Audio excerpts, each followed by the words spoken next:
Tabarakalladzi nazzalal furqana ala 'abdihi liyakuna lil 'alamin nadhira. Allahumma shalli wa sallim wa barik ala habibika Mustafa Muhammadin wa ala alihi wa sahbihi asma'in nama ba'du. Itu dulu ulama Arab itu tidak pernah kebayang ono korban patungan. Tapi gara-gara ada surat menyuratnya ulama-ulama Jawa, beliau menyebut ada banyak rosail min ardi Jawa yang mengirimkan uang supaya dikorbankan di Arab Saudi. Hukumnya kayak apa? Jadi ngirim uang supaya dibelanjakan di Arab kemudian jadi udhiyah. Begitu juga kitab Buhyatul Mustarsyidin itu sudah ngomentari wa amma ardu Batavia. Jadi kayak apa hubungan Indonesia dan Yaman dan Mekah. Habaib-habaib itu dulu temannya itu rata-rata ulama Indonesia. Sehingga banyak Habib Kutub yang zuriyahnya di Indonesia, mulai Sayyid Abdul Qadir Segaf Tuban sampai banyak Habib Muhammad ini, Habib Ali Sohibu Simtiduro, zuriyahnya banyak yang di Solo. Jadi Indonesia ini luar biasa, termasuk ada Habib Muhsin dulu Abdurrahman itu yang ngarang sarah sama Sayyid Muhammad. Itu banyak sekali yang ulama kita Palembang baik minal habaib maupun enggak yang akrab sekali dengan ulama-ulama di Mekah di Yaman. Nah ini kembali ke ceritanya Mbah Mun. Ini saya masih pakai bahasa aslinya Mbah Mun. Mbah Mun pernah ngendikan gini tuh. Ketika Spanyol itu guling nggak? Spanyol dulu Andalusia itu pernah lama sekali jadi negara Islam dan itu melahirkan ulama-ulama top mulai Ibnu Malik, mulai Imam Qurtubi, mulai Imam Syatibi, itu semuanya jebolan Andalusia. Singkat cerita Islam teng Andalusia niku kalah. Sama masih ingat bahasane Mbah Mun ngeten Gus Wafi. Niki sekaligus ditasehaken. Tapi pangeran gak terima. Nak bumi sing dinggo sujud iku kalong. Allah gak terima kalau bumi yang dipakai sujud itu terkurangi. Delala wis kersane pangeran digenti Indonesia, yaiku gulinge Andalusia iku bareng ambek berdinine Demak Bintoro. Dan sodako Syekhuna Maimun, ketika Indonesia banyak yang Islam itu bukan sekedar Islam kebanyakan kayak di negara-negara lain. Banyak ulama-ulama top sing saged ngarang kitab kados jayane Islam teng Andalusia. Wonten Syekh Nawawi Banten, wonten Syekh Mahfud At-Turmusi, wonten Syekh Muhammad Khotib Al-Minang Kabu, wonten Syekh Bakir Jogja, Syekh Nur Bakir, terus Abah Zubair ngarang Al-Qolaid Al-Uluyah, gada Takrirat kata, Mbah Mun juga gada karangan banyak. Karena Dewi Mbah Mun saya masih ingat betul, Allah gak terima nak bumi sing dienggo sujud goleng ra ono gentine. Lha sing digawe gentine cara Mbah Mun niku Indonesia. Lah sakniki delok pola-pola Rabitatul Alam Al-Islami ketika istiftah hal-hal yang krusial kayak Tausiatul Mina, Tausiatul Matof. Saya masih ingat betul di antara yang ditanya itu Syekhina Kiai Haji bin Subur. Betapa ulama kita ini dengan ulama di Mekah maupun di Yaman itu begitu dekat. Sehingga ini saya punya bukti di kitab Al-Iqdul Farid di antara orang-orang Indonesia yang disebut Said Muhammad. Di sini ada Habib Salim Jindan, beliau pernah istifadah sama Habib Salim Jindan, Habib keluarga Kuwait Al-Habsyi yang Abdurrahman ya. Itu mulai dulu. Sehingga kalau suwon santri-santri sing teng mriki nderekaken Gus Wafi, kula nate mriki ketika Mbah Mun dulu meresmikan pondok ini saya datang ketika ada ijazah Thariqah Syadziliyah teng mriki kula hormat mriki. Pas itu dirawuhi kalau enggak salah Pak Ganjar sama Gus Saiful Yusuf sih. Pak Saiful Yusuf. Yai cerita mazhab napa Syadziliyah. Saya masih ingat pernah didhawuhi Yai, "Hak Wafi iku bejo." Mergo genteni Mbah Rozak dhisik sing gawa Syadziliyah ning kawasan Solo iku Mbah Rozak. Mbah Rozak iku nggih berarti bin Abdullah sih. Kan Mbah Mahfud, Mbah Dimyati, Mbah Rozak sing bin sinten? Abdullah bin Abdul Manan. Terus riyen Mbah Mahfud sing nekuni usul fikih, terus Mbah Mahfud digenti Mbah Dimyati teng Putih Termas, terus sing Thariqah Syadziliyah niku dibeto Mbah Abdul Rozak. Terus kula suwun niki sanad musalsal saking guru-guru dan tidak pernah meninggalkan kitab Ihya Kula riyen nggih sering belajar bareng kalian Gus Kamil nggih sak kamar kula banyak tahu tentang kitab I'anatut Thalibin Ihya. Kula jek eling kula riyen sinau ana ngangge kitab Gus Kamil pancen gentosan. Riyen niku terus duka ya. Oh, duka saking susah urip wis pundi kitab gentenan dhisik. Di kula niku eling kula niku ngangge kitab mengke dinggo Gus Sofur. Kadang Gus Kamil damel kitab mengke kula damel. Mbok saking malese tuku ra duwe dhuwit. Mbok saking belinge wong anggaran go tuku kitab go liyane niku mboten sing jelas udzon niku haram. Dadi ngoten mawon dadi serasa dijerok-jerok. Lha sing jelas udzon niku haram. Meskipun resiko husnudzon kadang ya bodoh karwan akal di husnudzoni gitu. Tapi dulu itu kula jeling dawuh Gus Sofur, dhisik wong belajar i'anah setengah hafal. Kenapa setengah hafal? Karena ada bahsul masai. Ya ini wong alim alama. Niku nak musyawarah nggih dibantai tiyang kathah. Kula jek menangi Abah kersa dadi lajnah, Gus. Karena ya ini nggih cerdas tenan, tapi kadang-kadang cerdasnya wong dikalahno ambek selera. Kula jek eling debat. Sampeyan ndak harus ikut mazhab ini ya. Kepiting cara sampean halal apa haram? Umumnya wong. Haram kan apa ya halal? Polling ndak usah benar apa salah, polling saja. Halal apa haram? Umum. Halal kan? Kemuni halal alasannya apa? Ketika orang yang bilang halal ditakoki, yuyu hukumnya piye? Mesti muni haram. Mergo yuyu ku amfibi. Tapi alasan yang sama kan ada di kepiting. Yuyu haram kan enggak masalah, cilik tapi nak kepiting haram kan eman-eman. Padahal ketika ngaramno yuyu alasannya amfibi kan? Kalau alasannya amfibi berarti kepiting tetap menang kan? Karena eman.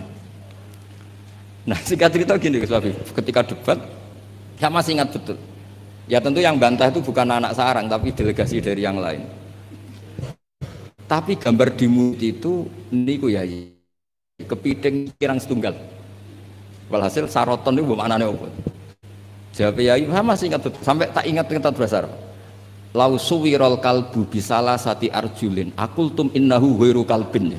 Saiki misalnya asu digambar sikile mok telu apa terus gak asu. Wong kurang sikil sitok kok ribet. Jadi, saya itu masih menangi ya itu kersa dadi napa musakhe terus debat. Jadi memang watak dari ilmu itu memang ada naket, ada intikot. Tapi tentu tetap menjaga adab. Jadi dulu Mas Zubair ya kadang di era Mbah Mun itu beda. Dulu Mbah Zubair itu tak fanatik. Kalau ada buyutun mutalasikoh, ada rumah jejer-jejer, meskipun namanya Zakulun Bismin, meskipun namanya beda-beda, terus satu. Tapi era Mbah Mun ya sudah kalau namanya Zakulun Bismin ya sudah boleh banyak.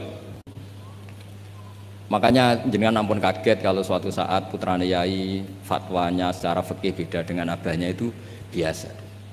Dulu Taqiyuddin As-Subki sama Tajuddin As-Subki itu kitab dikarang abahnya disarai anaknya. Kadang anaknya ngeritik abahnya. Tapi fil ilmi lah ya bukan. Jadi itu biasa. Jadi supaya sampean nanti familiar dengan ikhtilafatil ulama itu familiar. Sayyid Ali Zainal Abidin mbah-mbahnya Habib Muhammad itu enggak derek-derek politik, ngikuti mazhabnya Pak D-nya Sayyid Hasan. Karena Sayyid Hasan itu menyerahkan semua wilayah kepada Muawiyah. Artinya ya biasa ikut Pak D-nya. Tapi beberapa orang Hasani itu ingin negara ini harus dipimpin orang soleh sehingga Al-Adarisa yang dibangga-banggakan Mbah Mun itu mimpin Maroko. Jadi Al-Hasani banyak yang kerso politik sehingga jadi raja-raja di Maroko. Al-Husaini sebagian nggak ngikuti politik derek no Sayyid Hasan. Nah itu biasa maksudnya dalam apa ya sudah semuanya itu istihad, semuanya itu baik asal dilakukan oleh orang-orang soleh radhiyallahu anhum.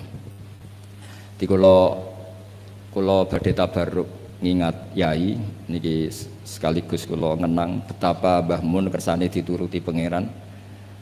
Di antara yang ditulis Mbah Mun dalam Maslakut Tanassuk Al-Makki ditulis yai, beliau ketika nulis persis sanad yang ditulis Sayyid Muhammad Alawi, beliau ngendikan ketika orang ini beliau ngendikan di antara harapan beliau adalah hadhihi tausiyat allati kanat mafkhoratan azimah li asal maulal karim ayajma'a nafsi ma'a hamalatil ilmi min ulama'i hadil ummah wa bil akhas ulama'u ahlil bait alladzina khassahumullah bi khassa'isa la ya'lamu azamataha illallah ta'ala. Jadi ketika beliau ngarang kitab ini beliau ngarang itu lama sekali, sekitar tahun ini tak tulis yang mudawan saja, saya agak mau resiko yang mudawan sesuai penanggalan yang ditulis beliau itu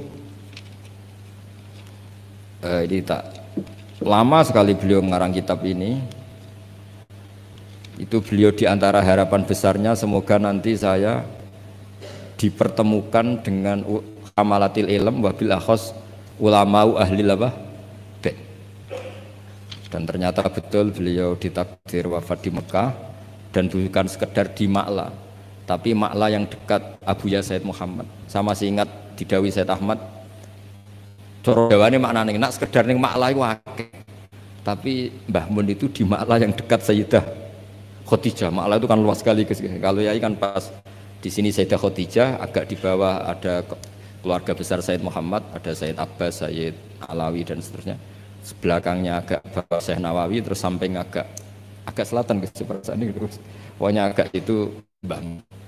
Terus di antara keinginan beliau ketika ngarang kitab ini adalah saya ingin iltihak, kata beliau, tak baca lagi ya, ayyajma'a nafsi, ini asal maulal karim, semoga Allah al-karim ayyajma'a nafsi ma'a hamalatil ilm min ulama'i hadil ummah wabil akhas.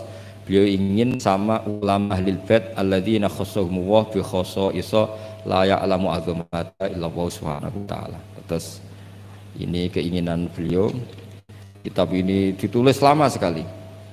Nah, kemudian kitab aslinya dari kitab Al-Iqdul Farid, kitabnya Said Muhammad. Nah, ini tadi sesuai pesanannya Gus Wafi, saya akan menceritakan cara ngarang orang dulu. Terus ini yang kitab ini tak nomerin, ini nomor yang menjadi di kitabnya Mbah Mun. Kemudian kitabnya Mbah Mun tak nomeri, ini nomor yang ada di kitabnya Said Muhammad. Itu beliau menukil tuh harfan bi harfin, kalimatan bi kalimatin, tidak ada yang dirubah sama sekali.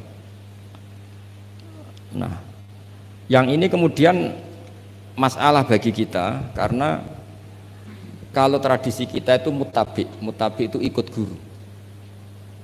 Nah, problemnya sekarang banyak orang beragama kemudian kalau niru guru atau orang sebelumnya dianggap plagiat. Akhirnya banyak pakar Islam sekarang yang memaksakan punya pendapat sementing beda, memang aturannya kalau anut malah salah, dianggap plagiat. Sementara di pesantren ilmu itu harus anut, al ilmu nurun tadi, ilmu itu harus nurun sebelumnya. Lah ini terus repot kita. Makanya kita yang saya kan sering kumpul orang kampus, itu menjelaskan ke orang kampus itu bingung. Karena mereka inginnya di Islam itu ada pembaharuan, sementara kita inginnya itu mutabi. Jadi ini PR Gus ya, PR bagi saya, Habib Muhammad, semuanya. Karena kalau kita membiarkan adat kampus dalam konteks agama ya, mereka boleh kreasi istihad. Kayak apa bahayanya agama ini? Karena mereka itu siapa? Kan ini hukum wa rasulih, bukan semau gue. Bisa menakhuda ilaha wa orang yang ikuti apa? Hawa nafsu. Makanya ada seorang kiai di Rembang itu unik. Jadi kalau ada orang anaknya sekolah di jurusan teknologi atau sains atau apalah yang umum malah boleh. Alasannya beliau paling utak-atik sekrup. Tapi kalau orang nggak bakat alim kok sekolah di jurusan agama malah nggak boleh karena takutnya utak-atik agama. Jadi kiai itu yang kadang unik. Bahwa rai-rai bakat ulama kok sekolah ning jurusan agama. Iku ora oleh. Mari utak-atik agama. Tidak jurusan pesawat atau mobil malah boleh, paling utak-atik skrup. Ini kata kiai itu loh, bukan kata saya. Dulu saya ya eskal, kok bisa begitu. Tapi setelah ngaji itu menjadi tahu memang perbedaan ekstrim kita adalah kalau di kampus itu ilmu itu harus ditemukan sendiri, kalau niru itu plagiat. Di pondok kalau niru itu mubtadi, bukan muttabi. Akhirnya ribet. Makanya akhirnya lah, terus kita bagaimana? Bangun ngendikan ya alal akil ayakun arifan bi zamani, mukbilan bisani, arifan bi zamani dan seterusnya. Ya sudah materinya sama tapi dikemas yang beda. Nah, ini yang kenangan saya sama Mbah Mun. Mbah Mun tuh kalau nerangkan tauhid aslul wujud itu pakai kitab Husnul Hamidiyah Gus Wafi, itu sama Yai masih digambar. Sama saya ingat betul di kitab Husnul Hamidiyah itu ada gambar piramida, ya digambar. Mbok gambar bulet kaya apa kata Mbah Mun, tetap dimulai dari satu titik. Kue gambar sukses ya sukses, misalnya saya gambar gedung ini atau gambar hewan pasti tidak bisa. Tapi piye wae bulete gambar itu tetap dimulai dari satu titik. Hadhil awalim kulliha bulet kaya apa tetap dimulai dari wujud yang satu. Nah, daripada sama nerangkan yang zaman gini, bocah-bocah gini terangkan al-alam mutaghayyir wa kullu mutaghayyir hadis. Wal hadis la mudamin muhdis. Wis mesti ra paham. Iso-iso mutaghayyir malah. Itu bangun dengan mudahnya kitab Husnul Hamidiyah itu kitab yang bisa menjelaskan itu. Ya digambar di kitab itu digambar, ada gambarnya. Yang pelajaran dualia gitu, sing Husnul Hamidiyah. Itu digambar tuh banyak sekali. Tapi kata yang ngarang itu hadis surah banyak seperti ini dimulai dari satu titik. Lah titik ini namanya nuqtatul wujud. Imam Amudi itu jadi wali itu bukan karena khusyuk, karena dia ahli matematika. Itu imam yang didolakan Syekh Mahfud At-Turmusi. Imam Amudi itu ahli matematika, dia jadi wali kan ahli matematika, dia pakar usul fikih. Ketika dia di surga, ini kasusnya para wali. Ketika mau masuk surga bersama Allah, kamu jangan ke surga dulu. Malaikat-malaikat saya ajari matematika. Saya ini guru tauhid. Sama malaikat protes kan dikomplain, masa ditanya nggak jawab sama Allah. Silahkan kalian mendengar cara dia mengajarkan tauhid. Malaikat yang ngurung titra nisbatus naini wassalasa wal arba ila nani hayatalah minal uluf terus itu sama nisbatnya kanisbatis naini ilal wahid. Artinya kullul adat jumlahnya berapa nisbatuhu ilal wahid adalah far'un. Mbok adat loro ya nisbahe ilal wahid far'un 3 10 1000 tetap asal usulnya satu. Mbok alam bulet kaya apa? Mulai ana sing Habib ra Habib, mulai macam-macam ngeten iki. Ana sing ngaji niat golek ilmu, ana sing penting ra nang omah. Wes ana sing golek ngaji awale ora kepengin paham Gus. Delok Kiai Barokah seribet kan Gus. Awale ora kepengin paham. Kok delok Habib Muhammad Barokah. Gak penting paham. Mulane ngajine semua delok. Kalau ajane ya pe gelo tapi yo piye Gus pancen. Wong hadise man ro'ani wa man ro'a man ro'ani. Dakhalal jannah. Ora ana hadis man fahima anni wa ana alhamdulillah hadis man ro'ani wa man ro'a man ro'ani dakhalal jannah. Jadi banyak orang ngaji dari awal wis niat ra paham. Itu Imam Amudi nerangno malaikat. Nah, malaikatnya gedek-gedek. Betul juga. Jadi lah itu namanya ajarannya sama, yaitu mau menerangkan tauhid. Tapi banyak ulama yang punya cara gimana lebih mudah difahami. Jadi nggak mungkin alam seruat ini sebanyak ini nggak dimulai dari satu. Jadi, nah itu Mbah Mun. Jadi Mbah Mun itu punya seni menjelaskan itu. Jadi saya ulang lagi terakhir beliau itu mengulang-ulang lagi alal akil ayakuna napa mukbilan bisa'ni napa arifan bizaman itu diulang. Makanya banyak ulama yang cerita kenapa bismillah dimulai dari ba. Rata-rata ulama memberi penjelasan semua Quran itu makna jameknya ada di Fatihah. Fatihah di bismillah, bismillah di ba-nya yaitu bi kana makana wa bi yakunu ma yakun. Karena di ba ini ada nuqtatil wujud. Semuanya dimulai dari satu titik. Ini ku wujudun wahid yaitu enggak ada lagi kecuali Allah Subhanahu wa taala. Terus ini cerita revolusinya Mbah Mun, Mbah Zubair dan beberapa masyayikh untuk menjadi ilmu ini lebih mudah. Makanya saya pesen oke lah kita karena bawaan anak sekarang mungkin kita agak kesi atau agak apa. Tapi saya mohon tetap ikuti ulama-ulama dulu. Kayak Mbah Mun, kayak Mbah Zubair tadi tetap menerangkan tauhid Tapi daripada sampean tetap menjual al-alam mutaghayyir wa kullu mutaghayyir hadis la budda min muhdis. Wis sing krungu yo ora paham, kadang muni amin amin ribet kan. Semendingkan gambar mbok apapun ruwete tetap dimulai dari satu titik. Yes, monggo niki gendane Habib Muhammad. Assalamualaikum warahmatullahi wabarakatuh.